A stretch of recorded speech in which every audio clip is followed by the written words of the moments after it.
نے عالمی سطح پر بھی اور پاکستان کی سطح پر بھی دوبارہ اس کا ایک زور اٹھا ہے۔ ویکسینیشن کی جو پہلی فیز ہے وہ انڈر وے ہے، وہ چل رہی ہے، اور حکومت کی پوری کوشش ہے کہ وہ جو انہوں نے جو ترتیب بنائی تھی کہ کن کو پہلے ترجیح دی جائے گی، کن لوگوں کو، اور اسی ترجیحات کے مطابق جو ہمارے فرنٹ لائن میڈیکل سٹاف ہے ان کو، اور جو 65 سال اور اس سے اوپر کے جو ہمارے سینئر شہری ہیں ان کو لگ رہی ہے۔ اس میں ہم نے یہ بھی دیکھا ہے کہ پنجاب میں بالخصوص جس شاندار طریقے سے، جس منظم طریقے سے، جس بہترین طریقے سے یہ کیمپین چل رہی ہے ویکسینیشن کی، کہ ہمیں آلریڈی پورے ملک سے اور بالخصوص پنجاب سے جو ہمیں شکریہ کے میسیجز آ رہے ہیں، آپ نے میڈیا پہ بھی دیکھا ہوگا کہ بڑے منظم طریقے سے، صاف ستھرے طریقے سے ایک پورے میرٹ کی بنیاد پہ، یا وہ ترکیب جو حکومت نے بنائی تھی اس پہ میں حکومت پنجاب کو بالخصوص مبارکباد بھی پیش کرنا چاہتا ہوں، اور یہ بھی چاہوں گا کہ باقی جتنے بھی صوبے ہیں وہ بھی صوبہ پنجاب کی تقلید کرتے ہوئے اس ویکسینیشن کے جو پروسیس ہے، جو مرحلہ ہے، اس کو اسی منظم اور بہترین طریقے سے آگے بڑھائے، کیونکہ اس سے ہماری جو ایک افیکٹونیس نظر آئی ہے اور جس طرح کی یہ وبا ہے، اس میں اس طرح کا منظم ہونا، ایک بڑے ہی پیشہ ورانہ طریقے سے اس کو عملی طور پہ ان لوگوں کو ویکسینیشن کرنا کہ جس میں لوگوں کو نہ تکلیف ہو، نہ ان کی فرسٹریشن ہو، اور اس چیز کو ہم آگے بڑھائیں، کیونکہ اب ہماری اکانومی ایک ایسے فیز میں داخل ہو گئی ہے جسے کہ ہم یہی کہیں گے کہ ایک سٹیبلٹی آ چکی ہے، کاروبار چلنے شروع ہو گئے ہیں۔ جس طرح کہ آپ نے دیکھا ہوگا کہ جتنے بھی ہمارے جو اکنامک انڈیکیٹرز ہیں وہ بڑی مثبت رفتار سے جا رہے ہیں اوپر کی طرف، اور انشاءاللہ ہم یہی امید کرتے ہیں کہ جو اکانومی ہے ہماری اور اسی طرح جو ہماری صحت ہے، وہ دونوں ایک بڑے ہی منظم طریقے سے اس وبا کو اور کاروبار کو کس طرح سے ہم نے ریکنسائل کرنا ہے۔ میری آخری بات اس سلسلے میں یہی ہوگی کہ عوام کو چاہیے، میں یہ معلوم ہے کہ یہ ایک بڑا کٹھن سا ایک وہ ہوتا ہے طریقہ کہ آپ ہر وقت ماسک لگائیں، لیکن جان سے پیاری کوئی چیز نہیں ہے، اور اس میں جو بھی ایس او پیز دیے گئے ہیں حکومت کی طرف سے، میڈیکل جو پروفیشن سے تعلق رکھنے والے لوگ ہیں ان کی طرف سے، تو اس میں یہ ڈسپلن ہمیں اپنانا ہوگا، کیونکہ یہ جو ہے جو اس کی جو کرنٹ اپ سرج ہے، جو یہ اوپر کی طرف یہ جو اس کی دوبارہ شدت یا لہر آئی ہے، اس کو جو ہے تو ہم مینیج بھی کر سکیں، اس کو ہم کنٹرول بھی کر سکیں۔ ایسی صورتحال میں جب کہ اکانومی بھی ٹھیک چل رہی ہے، تو ہم یہ دیکھتے ہیں کہ ایک سیاسی جو لاوارث ہیں انہوں نے ایک کیمپین شروع کیا ہے، کیونکہ جتنی بھی ان کی ترکیب، جو بھی ان کی اپوزیشن کی جو بھی ایک مختلف انہوں نے جو دھمکیاں دیں کہ وہ لانگ مارچ کریں گے، استعفے دیں گے، جلسے کریں گے، پہلا فیز تو ان کا بری طرح سے ناکام ہوا۔ پھر ان کو پرائم منسٹر صاحب کے ووٹ آف کانفیڈنس سے بھی کافی ان کو مایوسی ہوئی، جو کہ اس کے بعد جو سینٹ کے الیکشنز تھے اس پہ بھی ان کو ہزیمت اٹھانی پڑی، اور انہوں نے ثابت کیا ہے کہ وہ جب فیصلے ان کی مرضی کے مطابق ہوں تو وہ ٹھیک ہوتے ہیں، جب ان کے خلاف ہوں تو اس پہ پھر وہ ایک غیر ضروری ایک ماحول کریٹ کرتے ہیں جس سے کہ ملک میں بے چینی ہو، اور یہ جو ایک جو اکانومی کا جو ہمارا جو معیشت کا جو ہمارا جو پہیہ ہے وہ چونکہ اب چل پڑا ہے تو وہ حکومت جو اپوزیشن ہے وہ اس میں اپنے لیے اپنی سیاسی موت دیکھ رہی ہے. تو اس سلسلے میں میرا خیال ہے باقی باتیں منسٹر صاحب کریں گے, فواد چودھری صاحب. تو over to you ji. Thank you minister صاحب. بسم اللہ الرحمن الرحیم. سب سے پہلے تو میں آنا چاہوں گا یہ جو جاوید لطیف نے جو بیان دیا, جس کے اوپر آج پاکستان تحریک انصاف کا جو ہمارا سینٹرل پنجاب کا چیپٹر ہے اس نے آج اس پہ احتجاج کا اعلان کیا ہے. باقی جو پارٹیز ہیں انہوں نے بھی احتجاج کا اعلان کیا ہے. جو انہوں نے اپنے ٹی وی انٹرویو میں کہا کہ اگر ہمیں کچھ ہوا تو پھر پاکستان نہ کھپے, پاکستان کھپے کا نعرہ ہم نہیں لگائیں گے. پہلی بات تو یہ ہے کہ ٹھیک ہے پیپلز پارٹی اور مسلم لیگ نون کے اختلافات ہوئے ہیں سینٹ کے انتخابات میں, لیکن اس کو پیپلز پارٹی کے یہ جو نعرہ تھا پاکستان کھپے, جو بی بی شہید کی شہادت کے بعد زرداری صاحب نے لگایا تھا, یہ نعرہ تو میں سمجھتا ہوں ایک قومی نعرہ ہے. اور پاکستان زندہ باد کا جو نعرہ ہے یہ تو ہر پاکستانی کے دل کا نعرہ ہے. اور یہ کہنا کہ ہم یہ نعرہ نہیں لگائیں گے, اس کے اوپر ہر پاکستانی کا دل جو ہے وہ دکھا ہے. لیکن یہ کوئی حیرت کی بات نہیں. اس کی وجہ یہ ہے کہ یہ نواز شریف اور الطاف حسین دونوں 85 کی سیاست کا تحفہ ہے. اور اس میں جو تحفے ہمارے سامنے آئے ہیں ان کی جو قیمت ہے وہ صرف ایک الیکشن ہی ہے. ایک الیکشن آپ ہار جائیں تو ریاستی اداروں کے خلاف بھی آپ نبرد آزما ہو جائیں, آپ اپنی مخالف سیاسی جماعتوں کے خلاف بھی شروع ہو جائیں, اور پھر آپ ریاست کے خلاف بھی شروع کر دیں. یہ الطاف حسین اور نواز شریف کی ٹریننگ چونکہ ایک ہی کوک سے ہوئی تھی, اور ان کی جو یہ سیاسی لوگ تو نہیں ہیں, نہ ہی ان کا کوئی سیاسی ویژن ہے. میں صرف جاوید لطیف صاحب کو بتانا چاہتا ہوں کہ آپ اور آپ کی جو سیاسی قیادت آج اگر پاکستان نہ ہوتا اور آپ جاتی عمرہ میں ہوتے تو نواز شریف صاحب کو تو جتنا کھانے پینے کا شوق ہے وہ تو کئی گائے کے گوشت کھانے کے چکر میں ان کو جو ہے وہ وہاں پہ پتھر مار مار کے انہوں نے فارغ کر دینا تھا. تو اس نعمت کے اوپر اللہ کا شکر ادا کریں. الیکشنوں میں ہار جیت ہوتی رہتی ہے, نتائج آپ کی مرضی کے نہیں آئے تو یہ نہیں ہے کہ آپ منہ اٹھا کے ریاست کے خلاف ہی اپنا ایک بیانیہ جو ہے وہ شروع کر دیں. ہم غداری کے سرٹیفکیٹ دینے کے لیے نہیں بیٹھے ہیں یہاں پہ, لیکن پاکستان کے لوگ خود فیصلہ کر سکتے ہیں کہ ان لوگوں کی قیمت کیا ہے. ایک الیکشن میں مرضی کا نتیجہ نہ آئے گا ہم بدل جائیں گے, ایک الیکشن میں مرضی کا نتیجہ آئے گا ہم سارے اس طرف چلے جائیں گے. نہ ان کی کوئی ایک کہیے کہ کوئی پولیٹیکل ویژن ہے,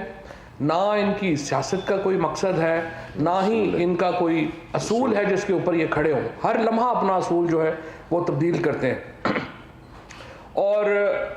جاوید لطیف کی جو یہ سوچ ہے اصل میں وہ اس کی اپنی کوئی سوچ نہیں ہے. وہ تو بیچارہ ایک شطرنج کا مورا ہے, جو ٹیپ ریکارڈر اس کو کسی نے پڑھایا اس نے آ کے ٹی وی پہ پڑھ دیا. اصل سوچ جو ہے یہ ان کی ہے جو الطاف حسین بننا چاہتے ہیں. لیکن میں ان سیاسی نابالغوں کو کہنا چاہوں گا کہ الطاف حسین بننے ضرور, لیکن اس کا انجام بھی پھر اپنے سامنے رکھیں. وہ بھی لندن سے واپس نہیں آ رہا, آپ بھی لندن سے واپس نہیں آ پا رہے, اور جو یہاں پہ ہیں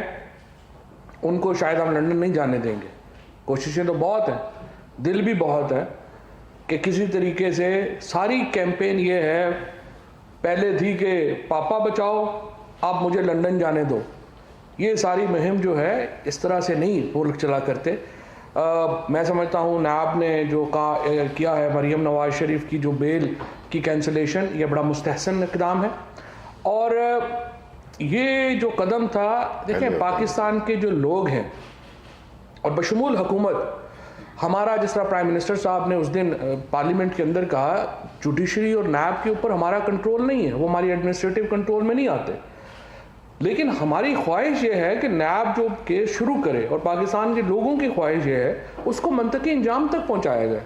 کیونکہ کیسز ہوتے ہیں اس کے بعد پتہ نہیں چلتا وہ کیس کدھر گیا ہے. اس سے عام آدمی کا بھی جو ہمارے اوپر بھی اس کا اثر آتا ہے, اور لوگ سمجھتے ہیں کہ جو اکاؤنٹیبلٹی کا یا احتساب کا جو بیانیہ, وہ بیانیہ شکست کھا رہا ہے کیونکہ مقدمات منطقی انجام تک نہیں پہنچے. حالانکہ نواز شریف اور مریم تو دونوں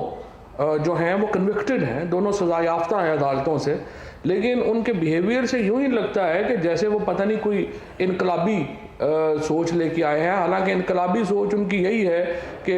ہمارے پیسے ہمارے پاس رہنے دو، اس سے زیادہ تو کچھ نہیں ہے۔ دیکھیں جیلوں میں ڈالنے کا بھی ہمیں شوق نہیں ہے، نواز شریف کو، شہباز شریف یا مریم بی بی کو ہمارا کوئی ذاتی جھگڑا نہیں ہے۔ ہماری ان سے یہی مطالبہ ہے کہ یا تو آپ پاکستان کے پیسے واپس کریں گے یا آپ جیل کاٹیں گے، تیسرا تو کوئی پرابلم نہیں ہے۔ اور اس لیے میں یہ سمجھتا ہوں کہ یہ جو جاوید لطیف سے جو کہلوایا گیا وہ بڑا نامناسب تھا۔ پاکستان کے لوگوں کو اس کے اوپر بڑا غصہ ہے، ہمیں خود اس کے اوپر بڑا غصہ ہے، اور پاکستان کے عوام یہ چیز دیکھ رہے ہیں، اور اس چیز کو آپ کو سمجھنا چاہیے کہ یہ چیز قابل قبول جو ہے وہ نہیں ہوگی۔ اس کے علاوہ ہمارے دو بیانیے ہیں جس کے اوپر پوری کی پوری طریقے انصاف کی جو سیاست ہے وہ دو چیزوں کے اوپر جو ہے وہ کھڑی ہوئی ہے۔ ایک تو اکاؤنٹیبلٹی کے اوپر،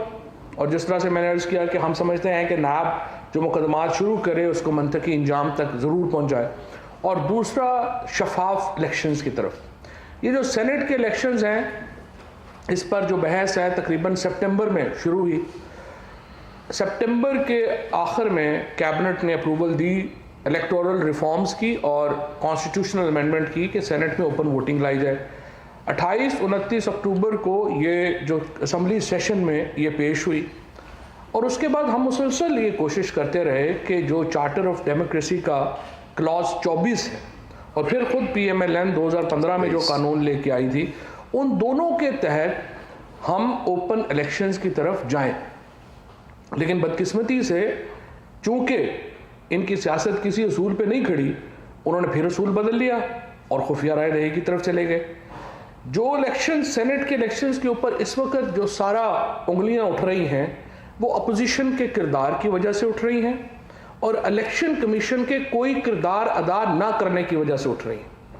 یہ دونوں کا جو کمبینیشن تھا، یعنی اپوزیشن نے جو اپنے اصول کے اوپر جو بات وہ خود کر رہے تھے اس کے اوپر وہ مڑ گئے، اور ہمیں اس سچویشن میں جو ہے وہ آ گئے، اور پھر الیکشن کمیشن کا جو نہ کوئی کردار ادا نہ کرنے کا جو فیصلہ تھا اس نے بھی بہت نقصان پہنچایا۔ آج جو سارا الیکشن جس کو پرائم منسٹر صاحب نے کہا کہ ایسے لگا کہ جیسے کوئی بکرا منڈی جو ہے وہ لگی ہوئی ہے، وہ اس وجہ سے ہوا ہے کہ جو سپریم کورٹ کے احکامات تھے، ہم سپریم کورٹ میں گئے، ہم نے کہا آرٹیکل 226 کو امینڈ کیے بغیر سیاسی جماعتوں کو یہ حق دے دیں کہ وہ ووٹ دیکھ سکیں۔ سپریم کورٹ نے کہا نہیں، 226 میں امینڈمنٹ کے لیے آپ کو آئین میں ترمیم چاہیے اور وہ آپ پارلیمنٹ سے کروائیں۔ البتہ آرٹیکل 218(3) کے تحت الیکشن کمیشن کو یہ اختیار ہے کہ وہ ٹیکنالوجی یوز کرے اور اس پریکٹس کا خاتمہ کرے۔